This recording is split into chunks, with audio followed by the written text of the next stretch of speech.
আসসালামু আলাইকুম প্রিয় দর্শক, অন্য মঞ্চের আলোচনায় আপনাদের সকলকে আমন্ত্রণ জানাচ্ছি। আচ্ছা, একটা প্রশ্ন দিয়ে শুরু করি। আপনারা কি জানেন সেনাবাহিনী কি ব্যারাকে ফিরে গেছে? প্রশ্নটা কিন্তু খুব সরল, সাধারণ, কিন্তু এর উত্তর খুঁজতে গেলেই বাংলাদেশের বর্তমান ক্ষমতার কাঠামো নিয়ে বেশ অস্বস্তিকর কিছু প্রশ্ন সামনে চলে আসবে।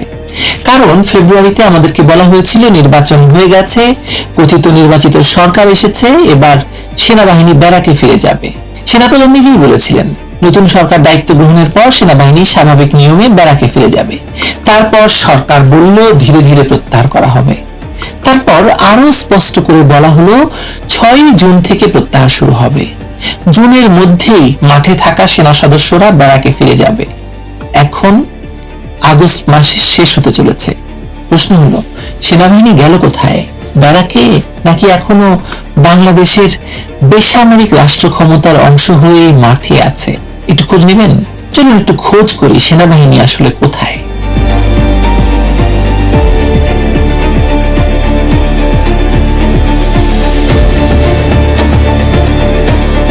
সেনাবাহিনী আসলে কোথায়, এই প্রশ্নের সঙ্গে আরেকটি বিষয় আমাদের জুড়ে দিতে হবে, খুব জরুরি বিষয়। সেটা হচ্ছে অপারেশন ডেভিল হান্টের কথা মনে আছে?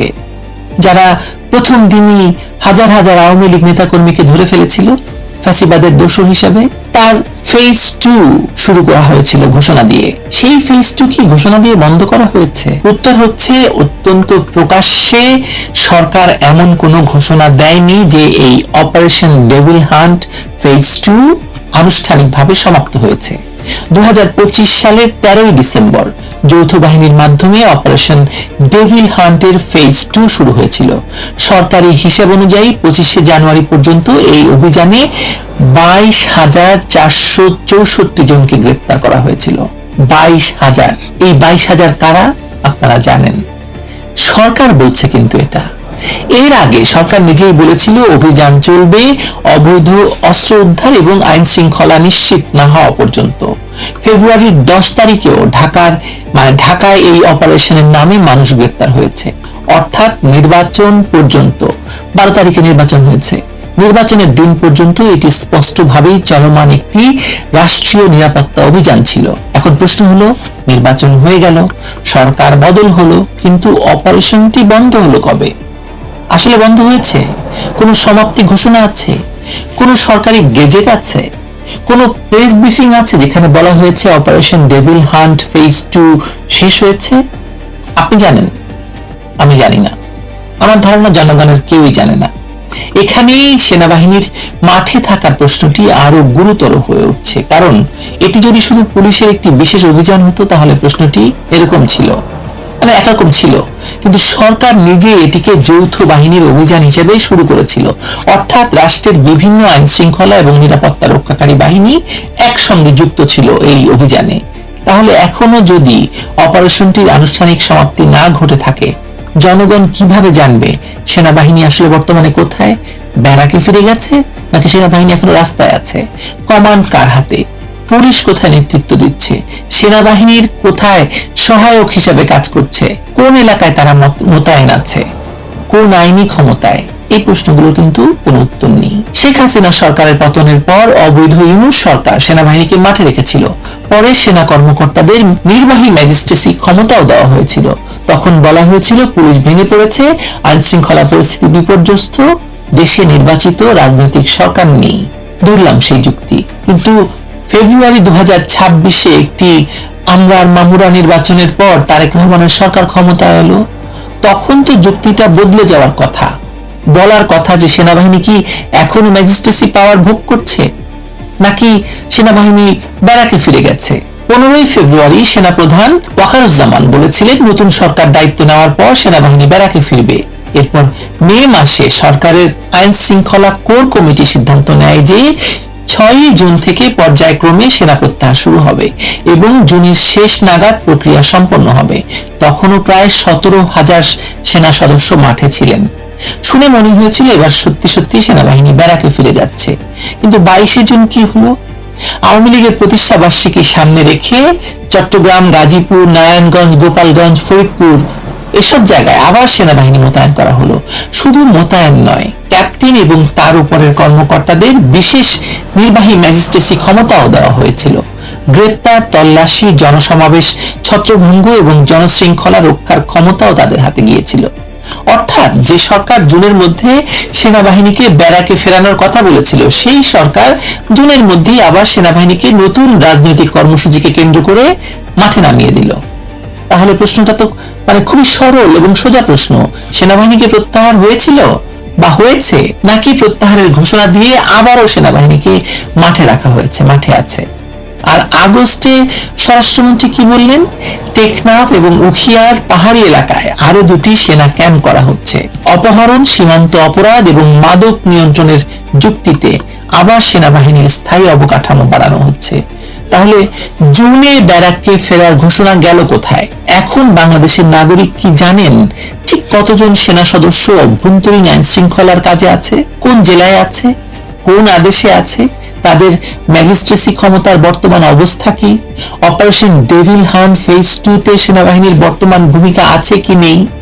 সরকার এসব প্রশ্নের উত্তর দিচ্ছে না বা দেবে না। এই অস্বচ্ছতাটাই সবচেয়ে বড় সমস্যা। সংসদ আছে, সেখানে দাঁড়িয়ে বেনজিরকে ফেরত নিয়ে আসার মিথ্যা ঘোষণা দিতে পারেন, কিন্তু এত বড় একটি ঘটনা যে রাষ্ট্র সেনাবাহিনীকে কিভাবে ব্যবহার করছে, একটি কথিত নির্বাচিত সরকার সেনাবাহিনীকে দিয়ে কি চৌকিদারের কাজ করাচ্ছে কিনা, সেটা বলার ক্ষমতা এই স্বরাষ্ট্রমন্ত্রীর নেই। একটি গণতান্ত্রিক রাষ্ট্রে সেনাবাহিনীকে বেসামরিক প্রশাসনের সহায়তায় ব্যবহার করা যায়, কিন্তু সেটি ব্যতিক্রম ক্ষেত্রে সময় সীমাবদ্ধ হওয়া উচিত এবং সবচেয়ে গুরুত্বপূর্ণ, জনগণের কাছে সেটা স্বচ্ছভাবে জানানো উচিত, কোন দিন থেকে কোন দিন, কোন সময়, কোন আইনে, কিভাবে। কিন্তু বাংলাদেশে তো সেটা হয় না, হচ্ছে না। একটি বিশেষ অভিযান শুরু হলো যৌথ বাহিনীর নাম দিয়ে, হাজার হাজার মানুষ গ্রেপ্তার হলো। নির্বাচনের পরও সেই অভিযান বন্ধের আনুষ্ঠানিক ঘোষণা দেখা গেল না। সেনাবাহিনী প্রত্যাহারের কথা বলা হলো, পরে আবার রাজনৈতিক নিরাপত্তায় সেনা মোতায়েন হলো, নতুন করে ম্যাজিস্ট্রেসি ক্ষমতা দেওয়া হলো, আবার আগস্টে নতুন সেনা ক্যাম্পের ঘোষণা এলো। এটা কি সত্যি সাময়িক ব্যবস্থা, নাকি বাংলাদেশের রাষ্ট্র পরিচালনায় সামরিক বাহিনীর একটি দীর্ঘমেয়াদী ভূমিকা একেবারে স্বাভাবিক করে তোলা হয়েছে? তারেক রহমানের সরকার এই প্রশ্নের উত্তর দেবে না, কিন্তু আমাদের তো প্রশ্নটি তুলতে হবে। কারণ নির্বাচন হলেই সরকার পুরোপুরি বেসামরিক হয়ে গেল। রাষ্ট্রবিজ্ঞানে দেখতে হয় যে রাষ্ট্রের কোয়ার্সিভ পাওয়ার অর্থাৎ বৈধ বল প্রয়োগের ক্ষমতা বাস্তবে কার হাতে। রাজনৈতিক সংকটে কাকে নামানো হচ্ছে, নিরাপত্তা সংকটে কার উপর সরকার নির্ভর করছে, কার উপস্থিতি ছাড়া সরকার নিজের রাজনৈতিক এবং আইন শৃঙ্খলা পরিস্থিতি সামলাতে পারছে না। যদি প্রতিবার সংকটে সেনাবাহিনীকেই ডাকতে হয়, তাহলে আর সাধারণ স্বাভাবিক গণতান্ত্রিক রাষ্ট্র বলছি কেন? সেনা শাসন দিয়ে দিলেই হয়, এবং সেনা শাসন তো আসলে চলছে বাংলাদেশে। যদি অপারেশন ডেভিল হান্টের মতো দীর্ঘমেয়াদী যৌথ অভিযান চালু রাখতে হয়, তাহলে নির্বাচিত বেসামরিক প্রশাসনের দরকারটা কি? আমি বাংলাদেশকে পাকিস্তানের সঙ্গে হুবহু তুলনা করছি না, কিন্তু পাকিস্তানের সেনাবাহিনীর বহুবার সরাসরি ক্ষমতা দখল করেছে এবং সেখানে সামরিক প্রতিষ্ঠানের রাজনৈতিক এবং পররাষ্ট্রনৈতিক আধিপত্য ঐতিহাসিকভাবে অনেক গভীর। কিন্তু পাকিস্তান তো একদিনে পাকিস্তান হয়নি। বেসামরিক রাজনীতিকেরা যখন নিজেদের ক্ষমতা টিকিয়ে রাখতে সামরিক উপস্থিতিকে স্বাভাবিক করে ফেলেছেন, যখন সেনাবাহিনীকে পুলিশি এবং রাজনৈতিক সমস্যার নিয়মিত সমাধান হিসেবে ব্যবহার করেছে, তখন সামরিক প্রতিষ্ঠানের রাজনৈতিক গুরুত্ব বা সেনাবাহিনীর রাজনৈতিক গুরুত্ব বহুভাবে বেড়ে গেছে এবং তারা নিজেদেরকে রাষ্ট্র ভাবতে শুরু করেছে। বাংলাদেশে সেনাবাহিনীকে স্বাভাবিকভাবেই সেদিকে নিয়ে যাওয়া হচ্ছে কিনা, বা বাংলাদেশের রাষ্ট্র ক্ষমতা সেভাবেই সেনাবাহিনী এবং তারেক রহমানের মধ্যে ভাগাভাগি হচ্ছে কিনা, এই প্রশ্নটা তো আমাদেরকে তুলতে হবে। অপারেশন ডেভিল হান্টের প্রশ্ন আপনি না তুললে আপনি কি জবাব দেবেন নিজের কাছে? কারণ অভিযানটি, এই অপারেশন ডেভিল হান্ট নামক অভিযানটি যদি এখনো আনুষ্ঠানিকভাবে বন্ধ না হয়ে থাকে, তাহলে তারেক রহমানের সরকার আসলে অবৈধ ইউনূস সরকারের নিরাপত্তা কাঠামোর কতটা পরিবর্তন করেছে? সরকার বদলেছে, প্রধানমন্ত্রী বদলেছে, কিন্তু সেনাবাহিনী তো মাঠে। যৌথ নিরাপত্তা অভিযানও অন্তত আনুষ্ঠানিকভাবে সমাপ্ত ঘোষণা তো হয়নি এখনো পর্যন্ত। এই অবস্থায় কেবল নির্বাচনের ফলাফল দেখিয়ে বললে হবে না যে বাংলাদেশে আবার স্বাভাবিক বেসামরিক শাসনে ফিরে গেছে বাংলাদেশ। আসলে তো যায়নি। সামনে প্রধানমন্ত্রী আছে, পেছনে সেনাবাহিনী আছে, পাশে অনির্দিষ্টকাল চলতে থাকা যৌথ অভিযান আছে। এটাই বাংলাদেশের নতুন ক্ষমতার কাঠামো। তারেক রহমানের সরকার যদি সত্যি পূর্ণাঙ্গ বেসামরিক সরকার হয়ে থাকে, তাহলে জনগণকে 3টি জিনিস স্পষ্ট করতে হবে, স্পষ্ট করে বলতে হবে, সংসদে দাঁড়িয়ে বলতে হবে যদি সংসদকে কার্যকর মনে করেন, সেনাবাহিনী এখন কোথায় এবং কতজন মাঠে আছে, তারা কবে পুরোপুরি ব্যারাকে ফিরে যাবে, আর অপারেশন ডেভিল হান্ট ফেজ 2 আনুষ্ঠানিকভাবে শেষ হয়েছে কিনা। এই 3টি প্রশ্নের উত্তর বা পরিষ্কার উত্তর না পাওয়া পর্যন্ত প্রশ্নটি আসলে থাকবেই, সেনাবাহিনী কি সত্যি ব্যারাকে ফিরেছে, নাকি শুধু আমাদের বলা হচ্ছে বারবার তারা ফিরবে, তারা ফিরবে, নাকি ফিরবে না। ভালো থাকবেন সবাই। সুপ্রিয় দর্শক শ্রোতা মণ্ডলী, আপনারা এই মুহূর্তে আমার ভিডিওটি যে যেখান থেকে দেখছেন এবং পরবর্তীতে যে যেখান থেকে দেখবেন, আপনাদের সকলকে জানাই আমি আমার প্রাণঢাল অভিনন্দন, শুভেচ্ছা এবং কৃতজ্ঞতা প্রকাশ করি সার্বক্ষণিক আমার পাশে থেকে আমাকে উৎসাহ দেওয়ার জন্য। প্লিজ সাবস্ক্রাইব করুন, যত বেশি পারুন সাবস্ক্রাইব করুন, লাইক এবং কমেন্টস করুন। কমেন্টসে কিছু করতে না পারলে অন্তত একটা হার্ড রিয়েক্ট, ব্যাড রিয়েক্ট, যা ইচ্ছা তা দিন, তারপর কমেন্টস এবং সাবস্ক্রাইব করুন এবং শেয়ার করার চেষ্টা করুন। ভিডিওগুলো বিভিন্ন জায়গায় মেসেঞ্জারে, হোয়াটসঅ্যাপে পাঠানোর ব্যবস্থা করুন একজন আরেকজনরে, এতে অনেক বেশি লোকে শুনবে। আপনার ব্যানার এবং হেডলাইনে দেখতেই পাচ্ছেন যে আমি বলেছি যে 29 তারিখ ইউরোপিয়ান 3 ইউরোপিয়ান দেশের একটা হাই ভ্যালুর কিছু লোক আমাদের নেত্রীর সাথে দেখা করবেন। তো সেই বিষয়টা আপনাদেরকে পরিষ্কার করে দিচ্ছি, কিভাবে হচ্ছে, কারা যাচ্ছে, সেটা পরিষ্কার করার আগে আপনাদের কিছু কথা একটু বলি। সেটা হচ্ছে আমরা অনেকে ট্রল করছি, আমিও করছি, আপনারাও করছেন, সকলেই করছেন, যে পিঙ্ক বাস, যেটা পিঙ্ক বাস দেওয়া হইলো, যে মানে বাস চালাচ্ছে আমাদের বোনেরা। তো আমার বোনেরা বাস চালাবে, চাকরির তো প্রয়োজন, বাস চালাবে, ট্রাক চালাবে, ট্রেন চালাবে, মেট্রো চালাবে, সব চালাবে, কোনো সমস্যা নেই। আমাদের নেত্রী, জননেত্রী শেখ হাসিনাই আপনার এই যে মেট্রোতে প্রথম মহিলাদেরকে দিয়েছিলেন না, ওনারা মেট্রো চালাচ্ছেন। লক্ষ লক্ষ মা বোন ইয়েতে কাজ করছেন, কোথায়? গার্মেন্টস ফ্যাক্টরিতে। গতকাল আরেকটা ভিডিও দেখলাম যে তৃতীয় লিঙ্গের আমাদের কিছু ভাই বোন, যাদেরকে ট্রান্সজেন্ডার বলি আমরা, বা আপনারা অন্য ভাষায়ও বলেন, তৃতীয় লিঙ্গে, আমার মতো তৃতীয় লিঙ্গের, ওরাও মানুষ আমাদের মতো। তারা একটা কলেজ বা ইউনিভার্সিটিতে চাকরি পেয়েছে, তারা চাকরিতে এসছে।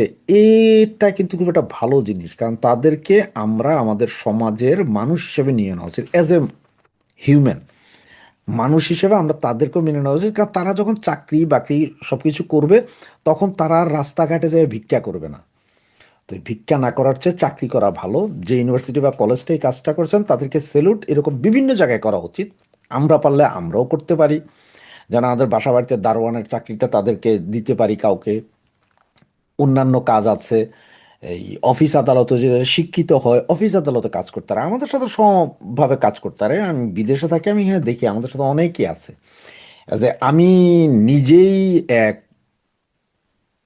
হোটেলের রিসিপশনিস্ট হিসেবে তৃতীয় লিঙ্গের এক মেয়েকে পেয়েছিলাম, কাজ করতেছে, পুরুষ তুল আমাদের মতো, সব ঠিক আছে। এইখানে এগুলোকে মানে না আমাদের দেশে। তো আসি সে পিঙ্ক বাসের কথা, যেগুলো নিয়ে আমরা এখন ট্রল করছি। আসলে আপনি একটু চিন্তা করে দেখেন যে হঠাৎ করে পিঙ্ক বাস করা হইলো, কয়দিন পর হয়তো pink school, pink market, pink road, এরকম নাম দিবে। এটা আসলে এগুলো করে করা হচ্ছে কি জানেন, আমাদের দেশের যে নারী আছে, আমাদের মা বোন যারা আছে, তাদেরকে টোটালি আলাদা করা হচ্ছে। এইটা একটা সাইকোলজিক্যালি ব্যবস্থা করা হচ্ছে যে মহিলারা পুরুষের সাথে, কেন ভাই মহিলারা পুরুষের সাথে যাইতে পারবে না? এইসব দেশে প্রচণ্ড রেসপেক্ট করা হয় মহিলাদেরকে। আমরা যখন বাসে উঠি, বাস মেয়েরা চালাচ্ছে, বাস পুরুষ চালাচ্ছে, একই বাস আমরা পুরুষ মহিলা সবাই উঠতেছি, কেউ কারোর সাথে কোনো সমস্যা না, যে যার যার রেসপেক্ট। মহিলা দেখলে আমরা একটু সৌজন্যতার খাতিরে সিট ছেড়ে দিচ্ছি, মহিলা সিট থাকার পর আমরা সিট ছেড়ে দিচ্ছি, পুরুষ সিট ছেড়ে দিচ্ছে মহিলাদেরকে দেখে, বৃদ্ধ মহিলা, বৃদ্ধ পুরুষ দেখে সিট ছেড়ে দিচ্ছে, স্ব অবস্থানে আছে। সেখানে আমাদের দেশে হঠাৎ করে খালি মহিলাদের জন্য মহিলা চালিত পিঙ্ক বাস দিতে হবে, তারপরে মহিলাদের জন্য শুধু আলাদা করে মহিলাদের স্কুল করতে হবে, মার্কেট করতে হবে, কয়দিন পরে হয়তো মহিলাদের যাতায়াতের জন্য শুধু মহিলাদের রাস্তা না। এইটা করে মহিলাদের নিরাপত্তা হবে না। মহিলাদের নিরাপত্তা করার জন্য করতে হবে ওই সমস্ত হারামজাদাদের যারা নারী দেখলেই তাদের বিশেষ অঙ্গ দাঁড়ায়া যায়, ওগুলারে পিটার ব্যবস্থা করতে হবে, তারপরে যাইয়া মহিলাদের নিরাপত্তা আসবে। সুতরাং এইটা কি আরেকটা মৌলবাদীর কাজ কারবার চলছে কিনা একটু খেয়াল করেন। কারণ এমনি জানেন যে আমাদের দেশকে নিয়ে অলরেডি আমেরিকা আমেরিকা এবং ইউকে অলরেডি দুইটা রিপোর্ট ওরা প্রকাশ করেছে যে আমাদের দেশে মৌলবাদী এবং আপনার দেশ যেটা এটার একটা আস্তানা আছে এবং হচ্ছে, এটা আপনারা সকলেই জানেন, আমরাও জানি। বিভিন্ন জায়গায় যত বোমা, ককটেল, প্রেসার কুকার বোমা, এগুলো সবই মৌলবাদীরা করছে। সুতরাং মৌলবাদীদের কি আখড়া বা মৌলবাদীরাই কি এটা করতে চেষ্টা করছে কিনা, যেমন আফগানিস্তানে দেখেন, আফগানিস্তানও সেম কাহিনীতে সেম কোয়ালিটিতে শুরু করতে করতে শেষ পর্যন্ত এখন স্কুল কলেজেও যেতে পারে না মেয়েরা। সেম স্টাইলটা মনে হয় আস্তে আস্তে আমার আপনার মধ্যে খাওয়াই দেওয়া হচ্ছে যে এইভাবেই করেন। তো এই বিষয়টাতে আমরা আসলে সকলে একটু সজাগ হওয়া দরকার, বিবেকবান মানুষ সজাগ হওয়া দরকার, সবাই সজাগ হওয়া দরকার। আমাদের নারী বোনরা যারা আছেন, মা বোনরা যারা আছেন, তারাও সজাগ হওয়া দরকার যে আমরা কেন আলাদা, আলাদা কেন করা হবে ওনাদেরকে আলাদা করে কি করবে এটা। তো যাক, এখন আসি যেটা বলছিলাম যে 3 দেশের একটা হাই ভোল্টেজ প্রতিনিধি দল যাচ্ছে 29 তারিখ আমাদের নেত্রী জননেত্রী শেখ হাসিনার সাথে দেখা করতে। তার মধ্যে আমার কাছে এই মুহূর্তে যে নিউজটা আছে, এই মুহূর্তে জাস্ট এই মুহূর্তে যে নিউজটা আছে, সেটা হচ্ছে যে জার্মানির একটা প্রতিনিধি দলের নেতৃত্বে ইউরোপের আরও 2টো দেশ, তবে এটা 2টো থেকে 6টাও হইতে পারে, এরা সকলে যেয়ে 29 তারিখে আমাদের নেত্রীর সাথে একটা মিটিং হওয়ার কথা আছে। এটা হাই ভোল্টেজ মিটিং, এই মিটিংয়ে কথা হবে নেত্রীর নিরাপত্তার বিষয়, সব কিছু নিয়ে ওনার সাথে কথা হবে, রাজনীতি সমাজনীতি যা আছে। তার কারণ হচ্ছে কি দেখেন, আমাদের এই যে ভারত কি চাচ্ছে আসলে? ভারত চাচ্ছে না যে আওয়ামী লীগ সরকার যাইয়া কালকে যে শেখ হাসিনাকে প্রধানমন্ত্রী মর্যাদা দিয়া ওনাকে ক্ষমতায় বসাই দাও, তারেককে ফেলে দাও, না না না, এগুলো চাচ্ছে না। ওনারাও যেটা চাচ্ছে যে শেখ হাসিনা, জননেত্রী শেখ হাসিনা, উনি বাংলাদেশে যাবেন অ্যাজ এ সাবেক প্রধানমন্ত্রী হিসেবে, যতটুকু নিরাপত্তা পাওয়ার, সম্মান পাওয়ার সবটাই পাবে। হ্যাঁ, ওনার বিরুদ্ধে আপনারা মামলা করেছেন, মামলা চলবে, ভুয়া মামলা যেগুলো করছেন সেগুলো উইথড্র করেন, চাই মামলা চালায়া কোর্ট একটা সঠিক জায়গায় আসা কোর্ট সেটা করবে নিরপেক্ষভাবে, নিরপেক্ষ তদন্ত, নিরপেক্ষ বিচার ব্যবস্থার মাধ্যমে। যদি দোষী সাব্যস্ত হয় দোষী সাব্যস্ত হবে, দোষী সাব্যস্ত না হলে সেটা ফেলে দিবেন।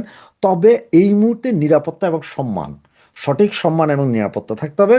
আওয়ামী লীগের নিষেধাজ্ঞা উঠে যেতে হবে, আওয়ামী লীগও যাতে রাজনীতি করতে হয়। তার কারণ কি জানেন, পুরো ইউরোপীয় ইউনিয়ন সব পৃথিবীর সব দেশ অলরেডি পাগল হয়ে গেছে এরা, যে বাংলাদেশের মৌলবাদীর একটা আস্ফালন দেখা যাচ্ছে। জাতিসংঘের শেষ যে রিপোর্ট বাংলাদেশ সম্বন্ধে, সেটা তো আপনারা দেখেছেন। যদিও আমাদের সালাউদ্দিন সাহেব বলছেন যে এটা ওনাদের মস্তিষ্ক প্রসূত উর্বর মস্তিষ্কের চিন্তা ভাবনা। তার মানে হচ্ছে জাতিসংঘ এর আগে যখন বলছে, ওই যে যেমন আমরা বলি যে জাতিসংঘ এটা ভুয়া রিপোর্ট, যে 800 মারা গেছে, 1400 মারা গেছে, আমরা ভুয়া রিপোর্ট বলি, তার কারণ আছে কিছু। সেটা হচ্ছে যে জাতিসংঘ নিজেও বলছে যে কোনো কিছুই স্বাধীনভাবে যাচাই করা যায়নি, যার কারণে আমরা ভুয়া রিপোর্ট বলতেছি। যে জাতিসংঘের রিপোর্ট আপনার সঠিক তদন্ত করেন, কতজন মারা গেছে, ফরেন্সিক রিপোর্ট, অমুক তমুক সব নিয়ে রিপোর্ট করেন, কোনো সমস্যা নেই। হ্যাঁ, মারা গেছে, একদম যে একজনও মারা যায় নাই তা না, কিছু মারা গেছে, আমরা সেটা বলতেছি। কিন্তু কেন মারা গেছে, কিভাবে মারা গেছে, কোন সম্পত্তি ধ্বংস করতে যায়, জনগণের সম্পত্তি ধ্বংস করতে মারা গেছে কিনা, সেগুলো রিপোর্ট আনেন নাই। জাতিসংঘ আবার 70 থেকে 80 পাতায় যেটা লিখছেন যে তারা তদন্ত ঠিকভাবে করতে পারেন নাই, স্বাধীনভাবে যাচাই করা যায় নাই, সরকার যা বলেছে তাই দিয়েছে। কিন্তু সুতরাং তখন কিন্তু এদের কাছে মনে হয়েছে যে না, এটাই অরিজিনাল রিপোর্ট, এই রিপোর্টের অনুযায়ী শেখ হাসিনার ফাঁসি, অমুকের ফাঁসি, আইসিটি মামলা সব করলেন। আর এখন যখন বলতেছে মৌলবাদীদের উত্থান, তখন কি বলতেছেন? তখন বলতেছেন এটা উর্বর মস্তিষ্কের চিন্তা, এটা ঠিক না। তোরা তো না যায় না, গোয়েন্দা রিপোর্ট না নিয়ে তো করা নেই, মৌলবাদীদের উত্থান। জাস্ট এর কয়দিন আগে, কত 1.5-2 মাস আগে আপনার ইসরায়েলের অ্যাম্বাসেডর বইলা দিল। তার কারণটা কি? মোসাদ কিন্তু পৃথিবীর 1 নাম্বার গোয়েন্দা সংস্থা, তারা প্রথমে আওয়াজ তুলছে, এরপরে হয়েছে। আমরা সকলে জানি পাইকারা কিভাবে আসতেছে। এই যে কয়দিন আগে যেমন দেখেন এই 2জন মহিলারা ধরা হইল, যে পাসপোর্ট বানাইতে গেছে, বাংলাদেশি পাসপোর্ট বানাইয়া তারা পাকিস্তান যাওয়ার জন্য বাংলাদেশি পাসপোর্ট বানাবে বলে বলছে।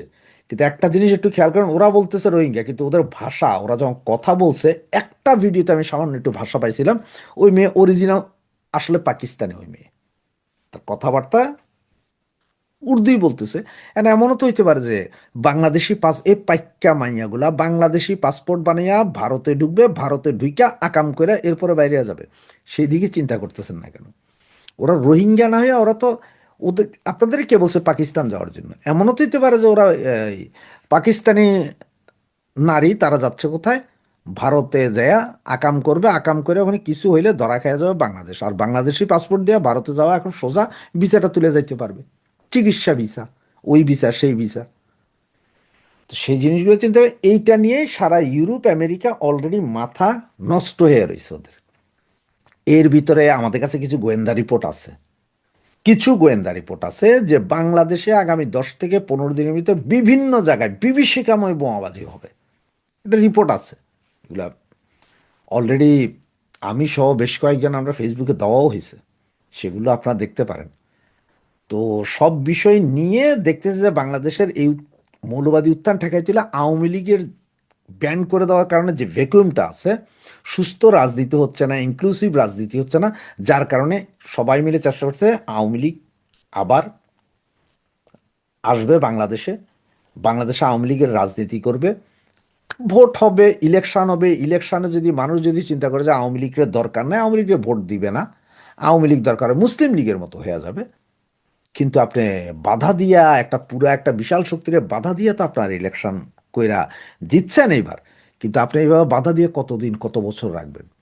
সুতরাং এইসব বিষয় সব কিছু নিয়ে ইনক্লুসিভ রাজনীতি এবং দেশের স্থিতিশীলতার জন্যই এই ইউরোপিয়ান কমিশনের 3 বা 6টা দেশ, জার্মানের নেতৃত্বে, আপনারা ফ্ল্যাগ দেখতে পারেন, 3টা ফ্ল্যাগ দেওয়া হয়েছে, তবে সেখানে এটা মনে হয় ব্রিটিশ ফ্ল্যাগ আছে, ব্রিটিশার না, বাকিরা ইউরোপ, ব্রিটেন ইউরোপে না, ইউরোপের বাহিরে ওইভাবে। তো কিছু ইঙ্গিত যেগুলো আপনারা হয়তো ব্যানারে দেখেও পাইলেন, আর বাকি যা আমি বললাম, 29 তারিখের এই মিটিংটা হবে। এর আগেই আপনাদের গত ভিডিওতে আমি বলেছিলাম যে 30 তারিখের ভিতরে সবাই কাগজ জমা দিতে হবে। তার কারণ হচ্ছে যে আওয়ামী লীগ নেতারা, আপনারা ওই যে লাল পাসপোর্ট নাই, এই জন্য এই দেশে আইসা বৈশা থেকে আমাদের পাসপোর্ট নাই, দেশে যেতে পারবো সেটা হবে না। এবং এইটা প্রেশার ভারতীয় গভর্নমেন্টেরও আছে আওয়ামী লীগের নেতাদের উপরে, যে আপনারা এগুলো করে আমাদেরও জমা দিতে হবে, তা নাহলে হাত পা বাইন্দা পাড়ের উপর দিয়ে ফেলানির মতন ওই পারে ফালাই দিব। নেতারা এখনো বলছে না, তবে এটা সত্য কথা, এটাও একটা নিউজ। 30 তারিখ, 29 তারিখ নেত্রীর সাথে কি কথা হচ্ছে কি হচ্ছে সেটার 100% তো দূরে থাক, 0.5%ও জানা যাবে কিনা, বা 0.01%ও জানা যাবে কিনা সন্দেহ আছে। কারণ ওইখানে কেউ থাকবেন না, ওনারাই কথা বলবেন, ওনারাই এরপরে হয়তো ওনারা বিভিন্ন জায়গায় কথাবার্তায় হয়তো দুই একটা টুকটাক শোনা যাবে, ওইটার অ্যানালাইসিস চলতে পারে। তো এখন পর্যন্ত এটাই, এটা ছিল আমার কাছে এই মুহূর্তের সর্বশেষ নিউজ। আমি আপনাদেরকে গত ভিডিওতে ওয়াদা করেছিলাম প্রতিটা নিউজ এখন থেকে আপনাদেরকে আস্তে আস্তে দিতে থাকবো, আপনারা জানতে পারেন। এখানে কোনো গোপনীয়তার কিছু নেই, কেউ বললেন না যে ভাই এটা কেন এখন ফ্লাশ করলেন এসে, ভাই সব ফালতু কথা বলার সময় বহু গেছে গা, ওই হিসে সেই হিসে। কারণ এটা অন্য জিনিস, ইন্টারন্যাশনালি কি চলতেছে, আমাদের মধ্যে কি আসতেছে, আগামী 10-15 দিনে কি কি ঘটবে, সেপ্টেম্বর মাসে কি কি ঘটবে, বহু কিছু পরিষ্কার হবে আস্তে আস্তে, বহু কথাই বলা হবে। তো সেই পর্যন্ত আবার দেখি কাল পরশু কি নিউজ পাওয়া যায়, আপনাদের সাথে শেয়ার করবো সবগুলো।